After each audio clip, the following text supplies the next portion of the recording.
Following the exciting presentations by our crowd pitching companies on urban solution and sustainability and digital economy earlier, this segment will highlight cybersecurity capabilities and technology offers from the consortium's industry members. We will first hear a few words from Professor Abik, Lead Principal Investigator and Academic Director of the Singapore Cybersecurity Consortium. Hello and welcome to this session where I will introduce you to the Singapore Cybersecurity Consortium.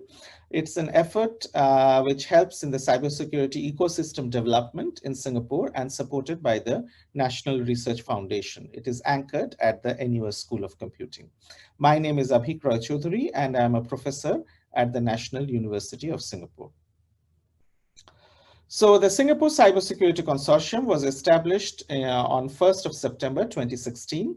Over the years, we have gathered a wealth of experience. It's really a nationwide platform for tripartite engagement between industry, academia, and government agencies. The goals are three-pronged: awareness, adoption, and translation of cybersecurity technologies. So we want awareness, the companies to be aware of the technologies, adopt them, and also help out in terms of the translation so that the research aspect is also brought into the companies. All of this is with the goal of growing an innovation ecosystem, specifically in cybersecurity. So as I mentioned, this is a tripartite engagement. So it's an engagement between Singapore public agencies, industry members, and institutes of higher learning. And we are very, very proud to host a number of industry members who are Singapore registered companies with interest in cybersecurity. So these are the 22 industry members whom we are very proud to host at different levels of membership. Mitsubishi, Standard Chartered, Olam, and several other companies who are very, very active members. In terms of membership of the public agencies, we are engaging with public agencies such as NRF, CSA, EDB, NSCS, IMDA, MHA, MENDEF, GovTech, and others. And in terms of the IHLs, or the Institutes of Higher Learning, definitely all the IHLs in Singapore, including NUS, NTU, SUTD, SMU, and SIT, as well as A-STAR, they are part of the consortium, and they are engaging very, very actively in some of the activities. The consortium is really part of the National Cybersecurity R&D program. The National Cybersecurity R&D program contains many, many other components. So this is really nestled inside the program and is one component of it. There are many other components in the NCR program, including National Satellites of Excellence, the National Cybersecurity R&D Lab, and so on. In terms of governance, the steering committee is headed by Professor Chen Suhan, who is the Deputy President of Research and Technology at NUS, with membership from CSA, NUS, NTU, SUTD, SMU, and SIT. And in terms of the management committee, we have membership from NUS, NTU, SMU, SUTD, as well as IPI, and also our executive director, she is also a member of the management committee. What we do, as I mentioned, we are going on this three-pronged endeavor. So it's really about awareness, adoption, and translation. In terms of awareness or training or tech update, we do hold a number of efforts, including the annual cybersecurity camp. So this is an effort or an initiative which many of our members found quite useful. It provides a workshop, a two-day workshop on trending topics with industry applications as well as hands-on learning. Apart from this annual camp, we are also very pleased to host a number of quarterly technology talks where we give project showcases, latest technologies and trends, and so on. So there is a continuous, it's really not a one-time engagement, but there is a continuous engagement that we do with our members. In terms of adoption, we conduct a lot of discussions to alleviate the pain points, and we want to make sure that these discussions are done in such a way that people feel comfortable to discuss some of the problems they are facing in terms of cybersecurity technologies. So that's why, apart from the large group meetings like the technology talks, we hold small group meetings as in special interest groups where we can do knowledge and idea exchange as well as R&D partnership exploration. We also, moving on towards the translation, we also hold an annual Wild and Crazy Ideas Day. You can think of it like a pitching party where people can come and pitch ideas. And this really helps. From my experience, I've seen this really helps for the industry members and the academics to understand each other. It really helps at the ground level because the industry members would also want to present the problems in a way that is accessible or of interest to the academics, and similarly for the academics. So both ways would try to meet the other halfway round. Moving towards the translation, this Wild and Crazy Ideas Day, this usually leads to an annual seed grant call where we fund not one company or one university, but rather an industry academia pair for a period of 1 to 1.5 years.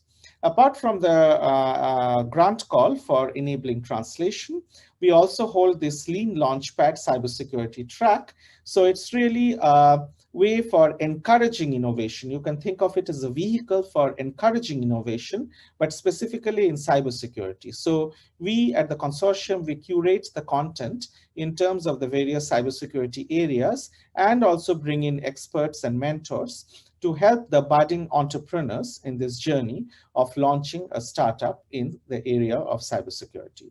So it would be a very interesting mix of business as well as technical discussions. So now I give, in the remaining time, a little bit of details about some of these activities.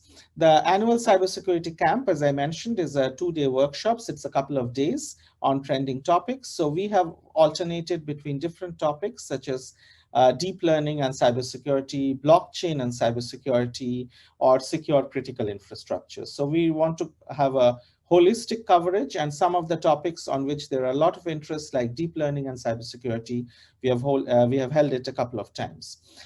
We have also engaged with the RSA conference in the Cyber Investigators Challenge, which allowed us to hold the camp twice last year.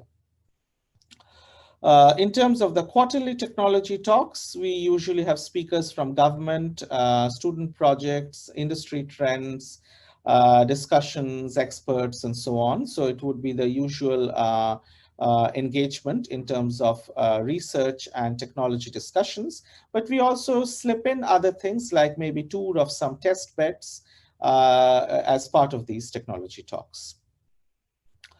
As I mentioned, moving on from awareness into adoption, we want to have some small group discussions, because if we want to encourage people to adopt, adoption always meets up with a little bit of a challenge because people will be disrupting their workflows. So we want to make people feel comfortable about the adoption. And for this reason, and this reason only, we hold these small group discussions which are organized in between the major events. And this allows people to do a deep dive into specific areas, and they are more comfortable to discuss the points.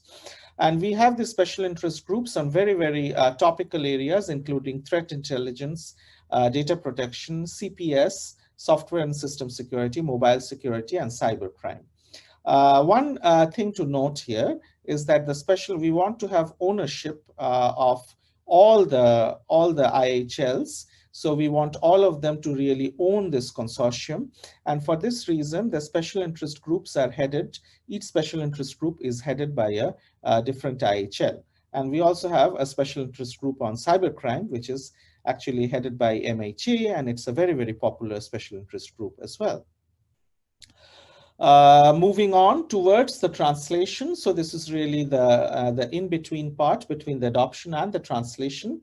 We hold this annual Wild and Crazy Ideas Day. As I mentioned, it's more like a pitching party where the industry members and the academics can come in and take part, and they can try to meet the other side halfway. We also engage with the public agencies very much in this so that we can curate problem statements from them and see if we can get our industry members or academics interested in those. The Wild and Crazy Ideas Day would form a natural segue, would naturally lead into the annual seed grant call, which, as mentioned earlier, it really is given to an industry academia pair, not an industry or a member or an academic, but rather an industry academia pair. This would be slightly higher TRL than the academic project. So it would be at a higher technology readiness level, or TRL. And the goal is to have deployment. That means produce technologies which will be actually deployed in companies, would lead to maybe some amount of commercialization, or will lead to larger projects. As mentioned in the translation, we also organized this Lean Launchpad Cybersecurity track.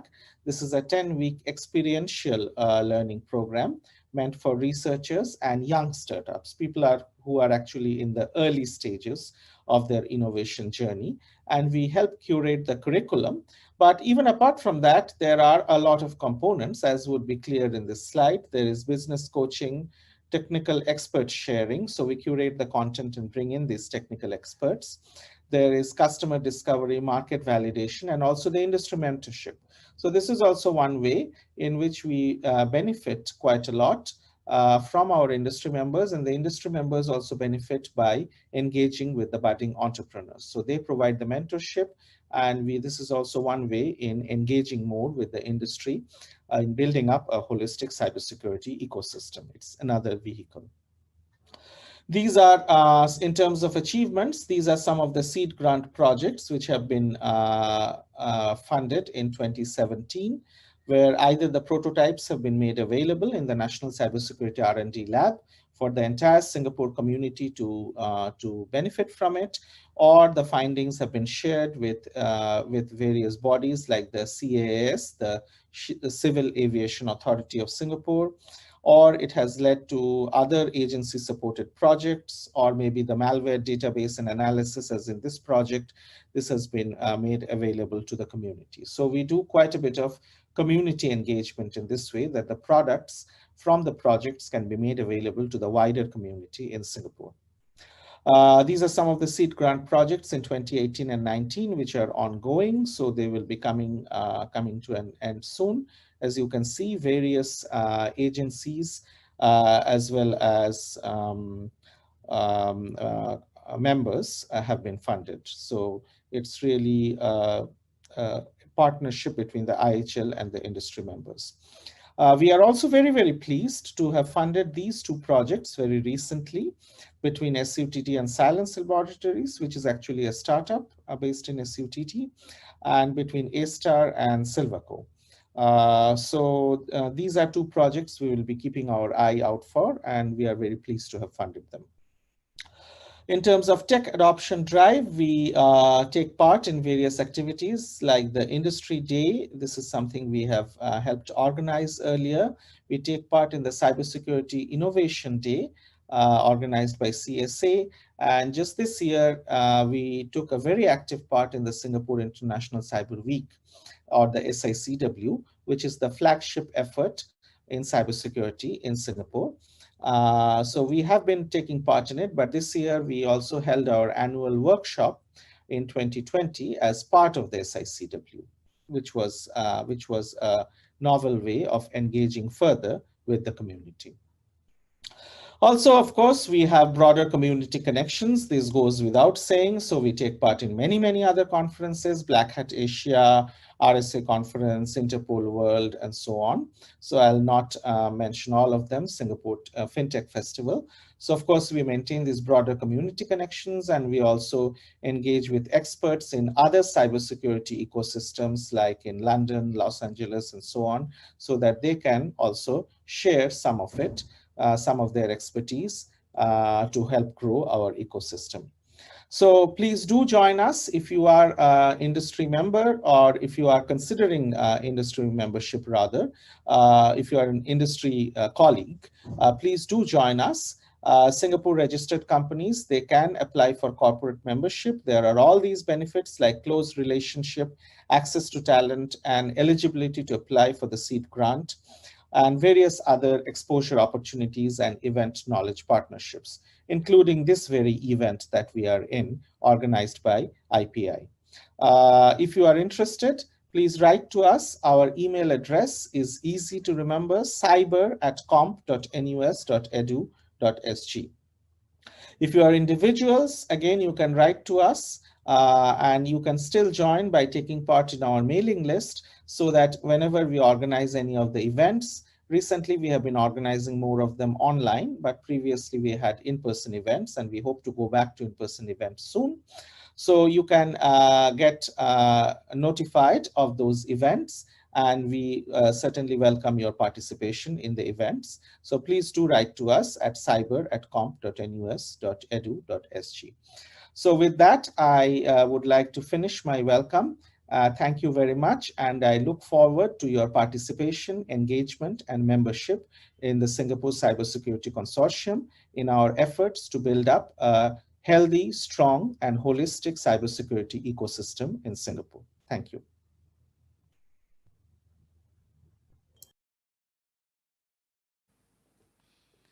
Thank you very much, Professor Abik. Before we proceed on to the presentations, we would like to remind you to submit any questions during the presentations on our Pigeonhole Q&A platform by scanning the QR code at the top right corner of your screen or visiting the website at pigeonhole.at/techinno1. Representatives from the speakers' companies will also be on the platform to answer your burning questions about their projects and technologies. Without further ado, the first speaker who will be presenting about their cybersecurity capabilities is Jay Prakash from Silence Laboratories. Hello everyone, this is Jay Prakash, founder of Silence Laboratories. Today we will be discussing our product which is focusing on seamless multi-factor authentication. But first of all, thanks to Cybersecurity Consortium Singapore, Enterprise Singapore, and other partner organizations for giving us this opportunity to discuss our product and technology. So, what do? We are very hardly trying to balance the usability and security in the authentication solutions across different platforms and services. And this leads to three domains. One is login, second is ride sharing, and third is last mile delivery authentication. We will be talking about first two today. So we aim to be the library for every possible authentication that we can come upfront in our daily life. And our portfolio products includes these three, as we discussed before. So let's go one by one. Our first application of the developed multi-factor authentication framework is two-factor authentication to support login. Basically, you have a correct username and password pair and a token device, which together form this ecosystem of two-factor authentication. And these are the popular forms of two-factor which you might have encountered. In the first one, you have to enter a code received from SMS. In the second one, the code is generated in the app itself and you have to enter wherever required. And the third one, which is the most promising and most usable, is where you have to approve or deny just on a tap. So what is the problem then? It seems all good.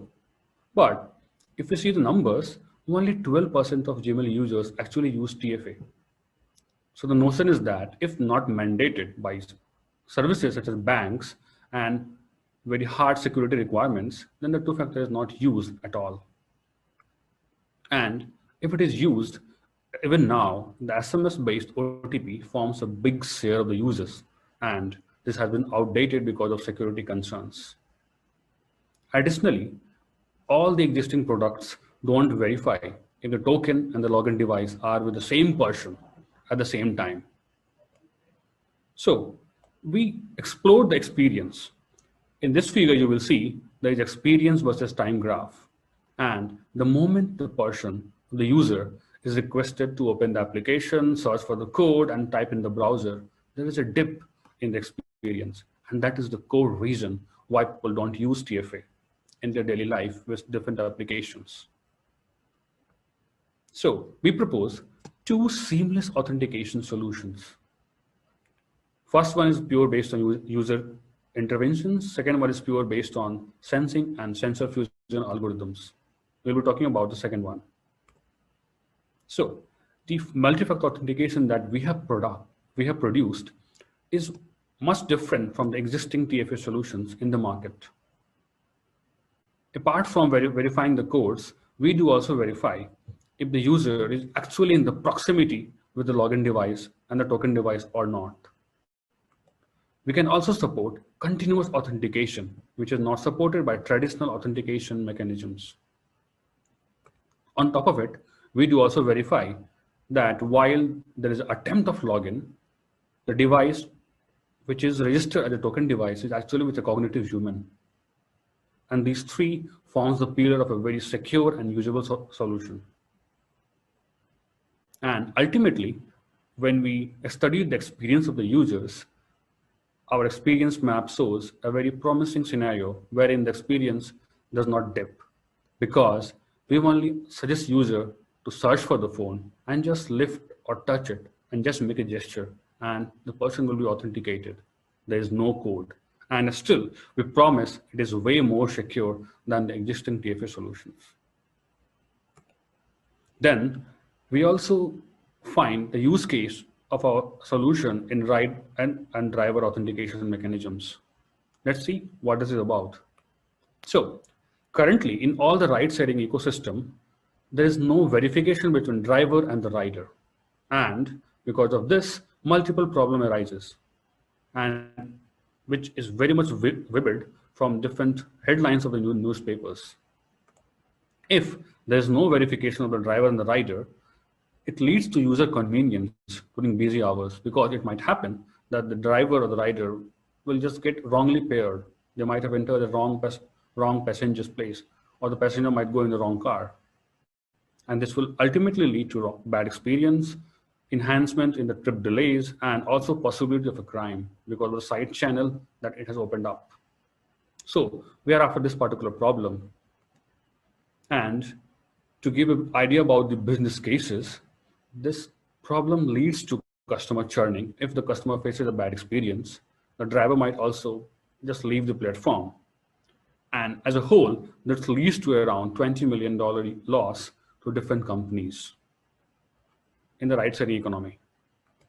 So we made a very seamless ride authentication mechanism, which has two portions.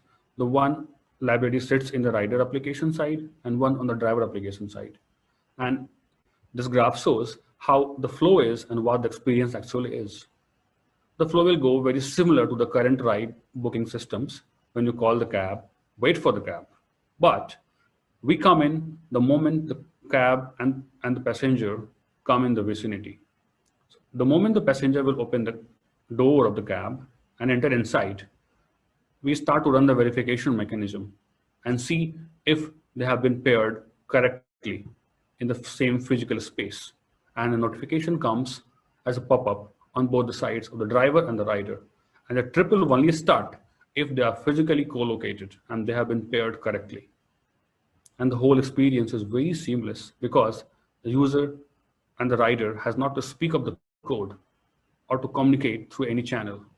It all happens in the background and it's very seamless. And that is what we are trying to bring up to the system. And apart from this, we also have multiple other fronts where the applications that we have developed can be used. You might have seen multiple instances in Singapore itself where the guards patrol around and they tag on different locations to verify that they actually visited those locations.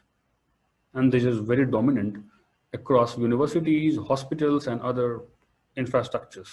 But this needs some hardware in form of RFID tags, and the guards have to do some manual effort.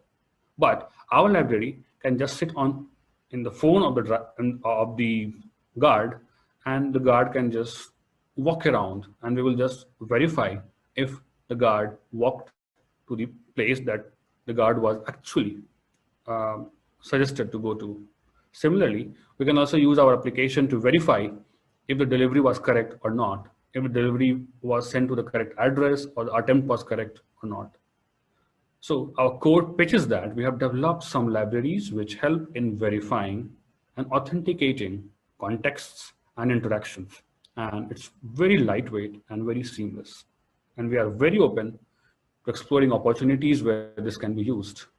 We are looking for partnerships and commercialization opportunities with the members and the attendance of this event. To briefly discuss about the company, We are a very young company, established last year and incorporated in Singapore. We are founded by alumni of IITs and MITs, and we have a pretty strong research background and are backed up by experts in both security and usability domain. To present, this is me, who is leading the design and the technology aspects. Our co-founder is Andre, who is leading the application security, and we have Professor Tony, who is the director of the company and is leading the algorithm design and supporting the team at every front. And we three have a dream of becoming the library for every possible authentication. Thank you very much. We're open to questions.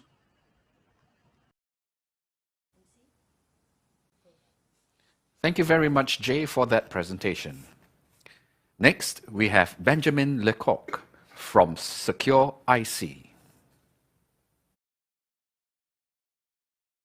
Hi, I'm Benjamin Lecoq from Secure IC, in charge of the business development for the Southeast Asia region. We are here today to talk about Secure IC's innovative security solution for embedded systems, the Cyber Escort Unit. Secure IC is the only provider of end-to-end embedded cybersecurity solutions on the market. Our market differentiator is the PESC approach. We enable our clients to protect the embedded system, to have security evaluation tools, to be supported all along the design phase up to certification, and then manage the lifecycle of connected objects. Security is by default horizontal. Hence, Secure IC solutions are proven in various verticals from the automotive, IoT, mobile, media, and defense applications. There are two main security challenges with nowadays electronic system. First one is CPU have more and more performance. It can be seen as an advantage for electronic consideration, but it actually has critical negative impact on security by neglecting some recommendations on the program execution. For example, Spectre and Meltdown attacks exploit speculative execution on processor, embedding this optimization. This optimization maximizes the performance of the processor, but speculative logic is unfaithful in how it is executed. Can access the victim memory and registers, and even this attack can perform operation with measurable side effects. The second security challenge is software code contain bugs. That's the truth. Bugs are breaches in cyber protection because they are source of weaknesses and attacks. Bugs are not predictable. If they were, they would have been corrected already or patched. And they represent an open door to zero-day attack. You know, those new attacks that have not yet patched or don't have any recommendation to mitigate these attacks. That's why called zero-day. So the current limitation of the protections on the market nowadays. Well, this protection, the software patch, are not adapted to these threats. Software protection have a limited protection perimeter. Usually, they are a piece of software code for mitigating just the attack surface for the targeted vulnerability, but other attack paths exist. Software protection can be targeted by cyber attack, and their actions are specific and known. If the patch is not correctly installed by the user, the vulnerability is then open access. Also, software protection have a long detection latency, whereas the attack payload are just a few intrusion and clock cycles. So usually the damage is done before the software protection is activated. Patch and pray paradigm is not a sustainable model for cybersecurity protection. The protection should be sought at the conception of the CPU to ensure a very limited attack surface in the future. The Cyber Escort Unit is a solution developed and marketed by Secure IC. It is ready to market already. This hardware protection operates along the CPU to check for the integrity of the executed code and its control flow. Cyber EU is a hardware module which is able to detect timely the corruption of the executed code and the deviation of the executed flow, where the path the usually attacker uses. So the benefits of this solution. Well, the first one is truly innovative in a way. It's the real-time detection of zero-day attack. By escorting step-by-step the program execution, the cyber escort unit monitors everything passing between the cache and the processor. Since the protection is in hardware, the reaction phase to an attack is at the clock cycle of the detection. Basically, no software latency. The second innovative aspect is the security features. It's very deep security because the protection is against all cyber attack and physical attack targeting the code execution and the code integrity. Contrary to the speculative execution, in an environment which includes the cyber escort unit, all the code executed is well mastered and trusted. If a user, malicious or not, tries to deviate the instruction flow or the data integrity, the cyber escort unit will detect this unexpected behavior. Finally, the third innovative aspect is the high security for nearly zero impact on the performance of the embedded system. Cyber escort unit works in parallel of the CPU. It does use the resources of the CPU. CPU's performance stay the same with or without the cyber escort unit. High symbolic impact on the market. It is exceptional that the security does not impact the performance in a system on chip. That's why it's also truly innovative. So let's talk about concrete use cases. The first one is it's ideal for the secure boot, to have a robust secure boot process. It's a protection of security critical and a cryptographic application related. So this operation or application are very sensitive and a privileged target for the attacker. So it's important to make sure that the code executed, for example, in the case of a secure boot, can be trusted even against zero-day attack. The second use cases would be the hardware Trojan or software Trojan detection. How the cyber escort unit works to enable detection of hardware Trojan? Well, when the Trojan is triggered by software or hardware, and whatever is the payload of the hardware Trojan, the cyber escort unit will detect any alteration in the code execution or the code integrity, and then raise an alarm to the CPU when the Trojan tries to manipulate its target. Finally, the cyber escort unit is great to register cyber attack signature because in terms of forensic threat analysis, the cyber escort unit will report in the log all the deviation of the executed flow. So basically, it can be used to identify the typical signature of an attack and hence reverse the advantage. In conclusion, SecureIC is looking for customer and investment partner. If you would like to know more about the cyber escort unit technology or about SecureIC's state-of-the-art security solution for electronic system, embedded system, in terms of protection, in terms of security evaluation tools, or in terms of expert support, even to reach the highest certifications on the market, feel free to reach to us. We'll be happy to share with you more technical information afterwards. Thank you.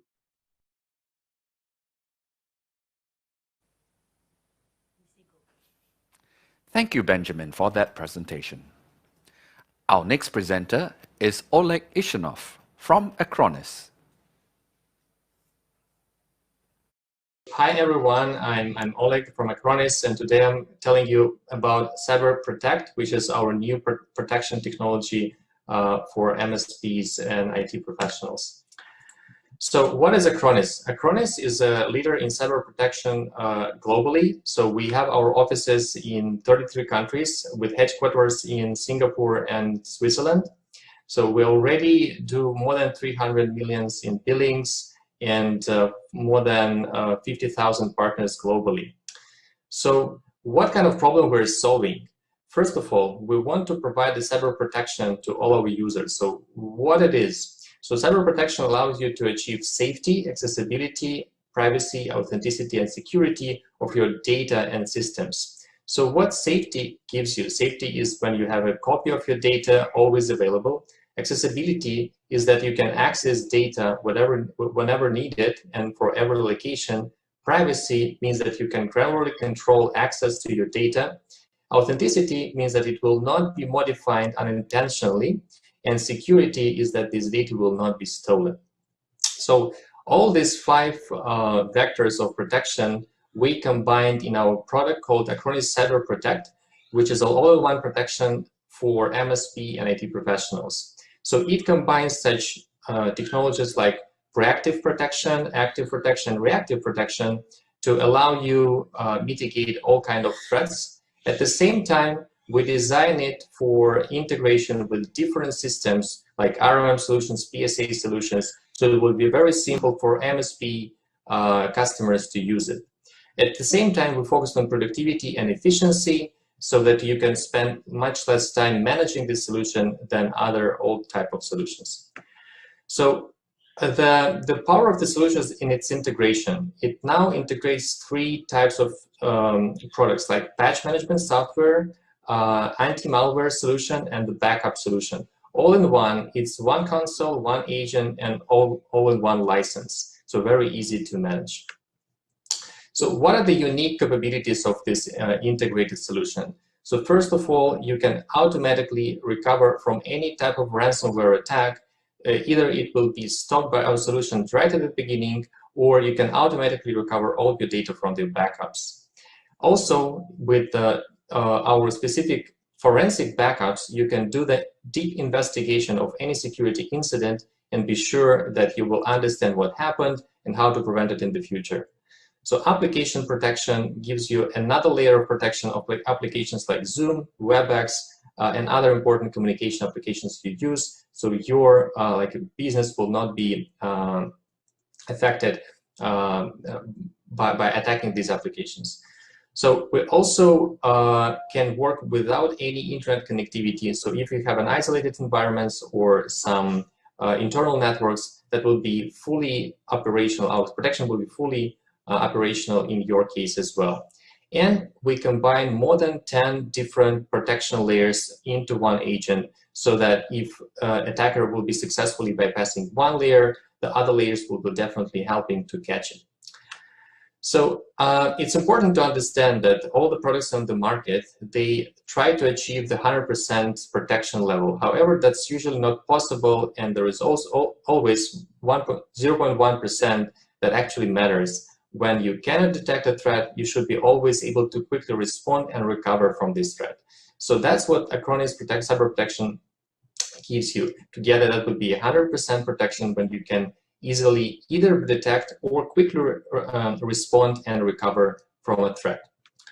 So all our solutions are actually testing by independent labs and organizations for its efficiency.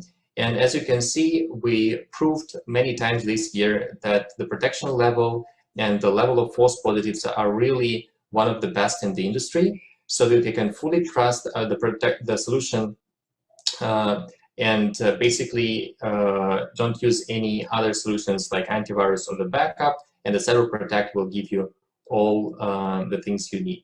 So with that, I probably will go to the demo of the product and show you how it looks like.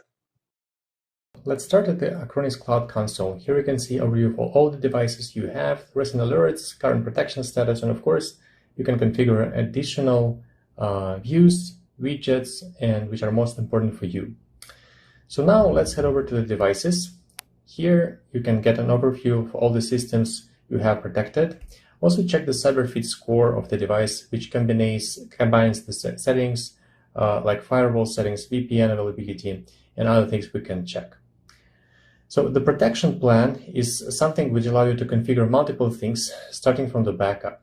So you can, for example, back up the entire machine, right, or SQL server.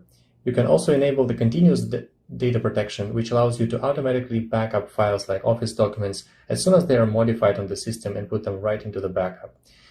Also, you can define the schedule, where to backup, encryption settings, and so on.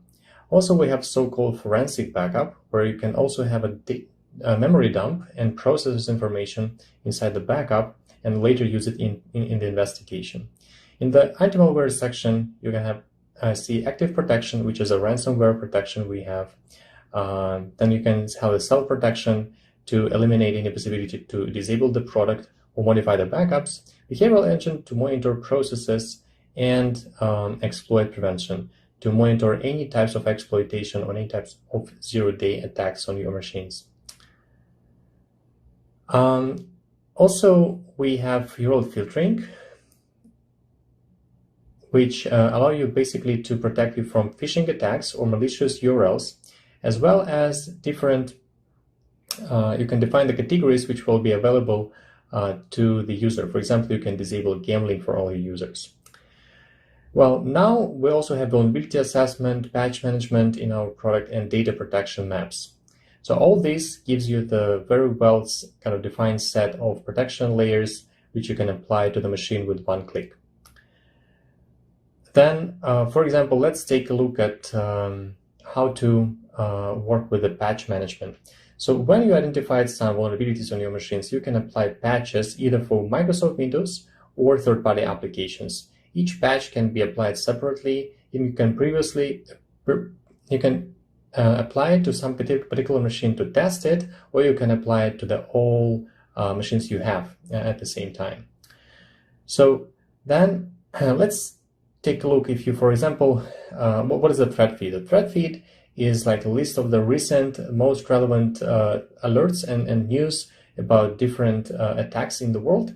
And the good thing that you can remediate the possibility of such attacks on your organization by just clicking one recommended actions. Let's assume you have an alert, right, with the detection of some malicious file, and you want to investigate a bit more. You can click on the machine and then go into it using our connection from the console, directly from the console, via HTML5 client. So it works when you just enable the RDP connection on the machine, and then we securely connect to this machine with admin credentials. So what we can see here, for example, you see some suspicious process, and let it be like one of the potential ransomware files.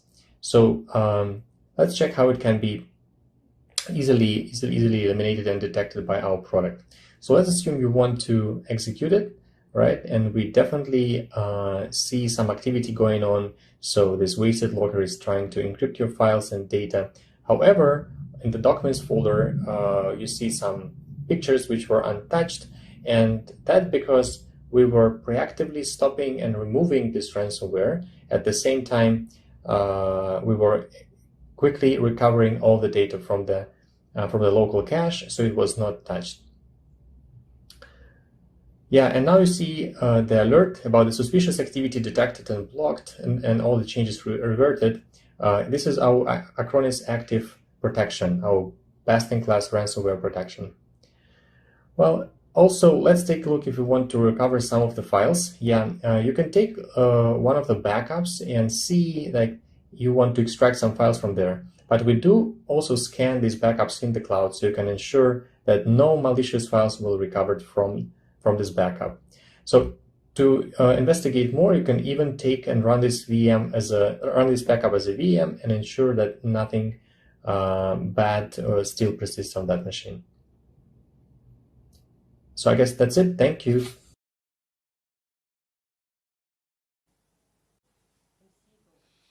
Thank you, Oleg, for that presentation. Our final presenter for this segment is David Ong from Attila Cybertech Private Limited. Good afternoon, ladies and gentlemen. Thank you for the opportunity to present to you on the topic of EPIC's data diode protecting the availability and integrity of ICS. My name is David Ong of Attila Cybertech. Let me give you a very quick intro of what we do at Attila Cybertech. Our primary focus is on cybersecurity of ICS, and in general, we call operational technologies. Some of the examples would be critical infrastructures, DCS, PLCs, SCADA, and data analytics for plant and factory optimization. Now, the drivers for this market is due to the integration of OT and IT. There are more and more, and towards Industry 4.0, Internet of Things, IoT as in short, or industrial IoT, right? At Attila, we follow a framework which is closely adhering to the NIST model by the Americans, National Institute of Standards Technology framework, and it follows a life cycle. This life cycle is identify, protect, detect, respond, and recover. So the problem in this industry is that due to the integration of IT and OT, there are more and more challenges that OT has never before encountered, which now has surfaced itself in terms of cybersecurity gaps. And to solve this problem, people has deployed systems to connect to the OT systems to collect data and information to monitor the network. However, the more you connect to the network, the more is the problem that can arise if you are not careful. And this comes in the form of what we call attack surfaces or attack vectors. And it can happen from the internet if the network is internet facing. It can come from infected laptops. It can come from wireless network, misconfigured firewall, or even as simple as an infected USB thumb drive that is connected to the plant. Now, as I mentioned, when you have a system that is connected to the plant network, the untrusted site, which is the one that you install your intrusion detection system or your monitoring system for the health of the plant network, you would then have to connect to a switch that is configured with a mirroring port or a span port. In the diagram here, it shows the little circle, the span port. This is the port that redirects all the network traffic on the plant network through this port so that the untrusted site can monitor what's happening. In theory, this works very well if nothing happens on the untrusted site. But what if the untrusted site is infected with malware, and we have tested that it's possible to attack through the span port, mirroring port, to take down the plant network. Although people think that it's safe with the mirroring port, it's definitely not a one-way traffic, right? So what we have done is to put a data diode to ensure that data flows one way from the left to the right, which means from plant network to the untrusted network, all right? But not the opposite way, all right? So here's a little demo to show that this can be done. So it's not just in theory, we have tested it on our own test bed. We flood the switch through the span port and bring down a motor immediately. And the motor is connected to the PLC, right? And also take down the HMI, the human machine interface, right? In this case, the inverter driver is also brought down, right? So this is a flood attack through the span port, right? Okay, so this proves that it's possible to attack a plant network through the span port.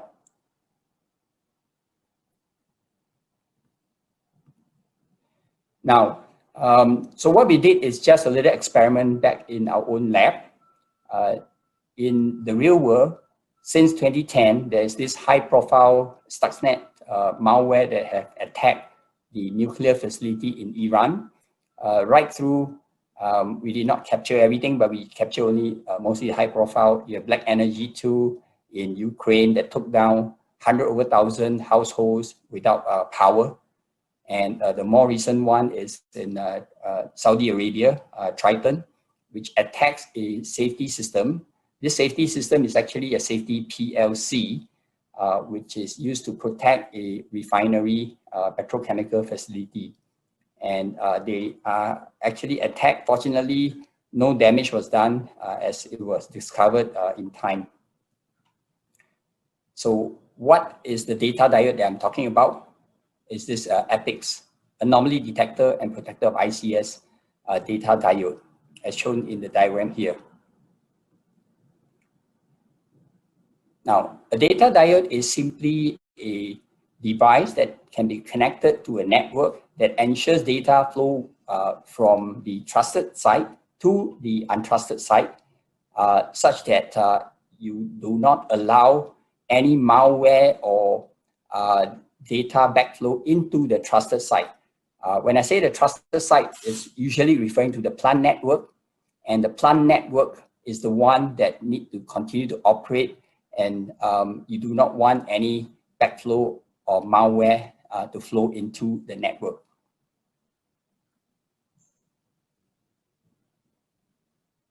Besides using it in an environment where you have a plant operation, plant network, the data diode that we produce can also be applied to a network that you are using to collect data for data analytics. As we all know, AI, machine learning is very popular these days.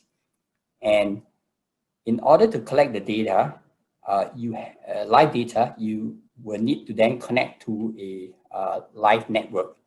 And typically what happens is that this data will be collected through a spam pod and then into a cloud, which is in a remote location and typically internet facing.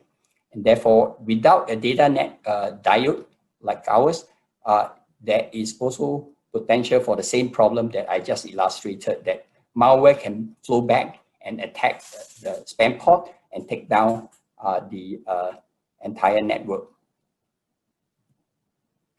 Now, what we are looking for is to have go-to-market agreements around the region beyond Singapore, if there's interest from overseas. And of course, locally in Singapore, if there are various market segments that has potential, we welcome any collaboration.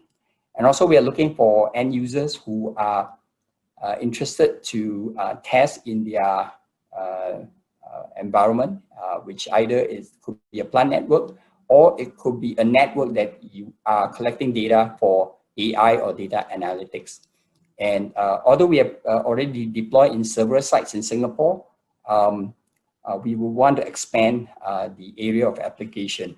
And this proof of value opportunity, it's something that we can certainly perform and demonstrate to our end users, our potential customers, that this data diode can help to secure your environment while achieving the goal of collecting the data in a safe and secure manner.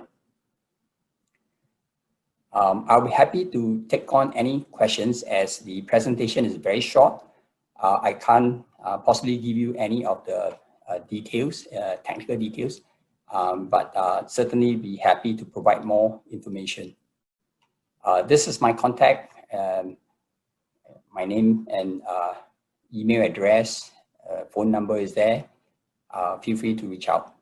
Thank you very much for the opportunity to present to everyone, and have a great day ahead.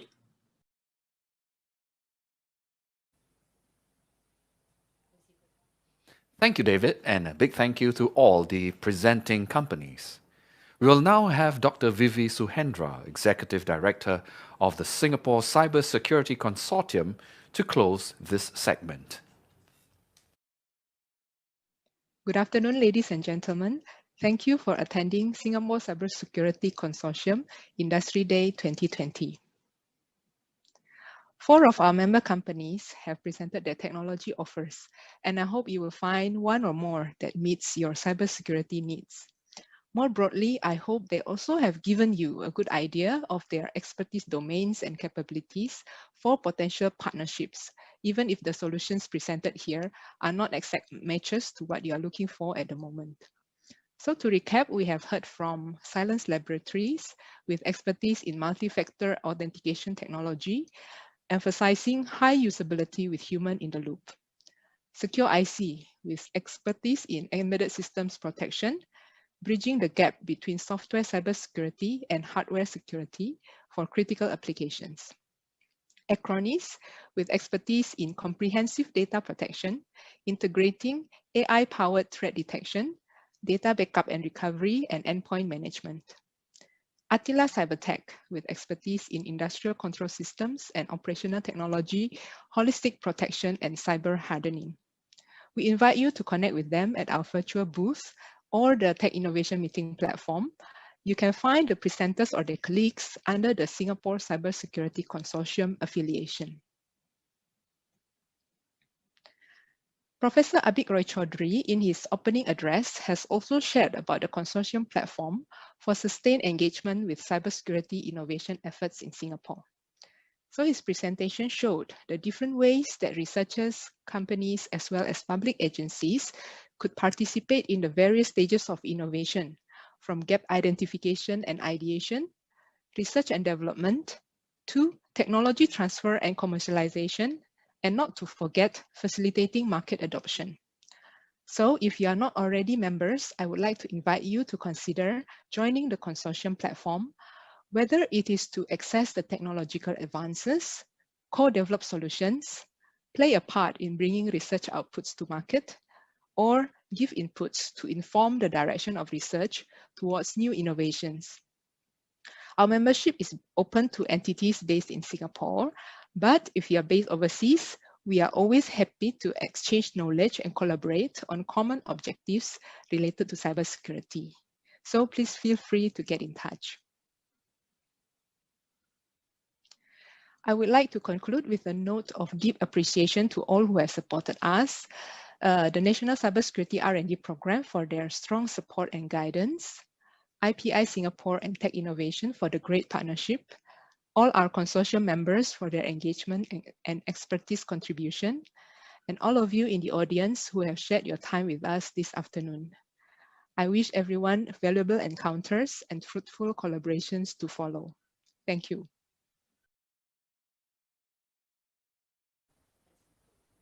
Thank you, Dr. Vivi.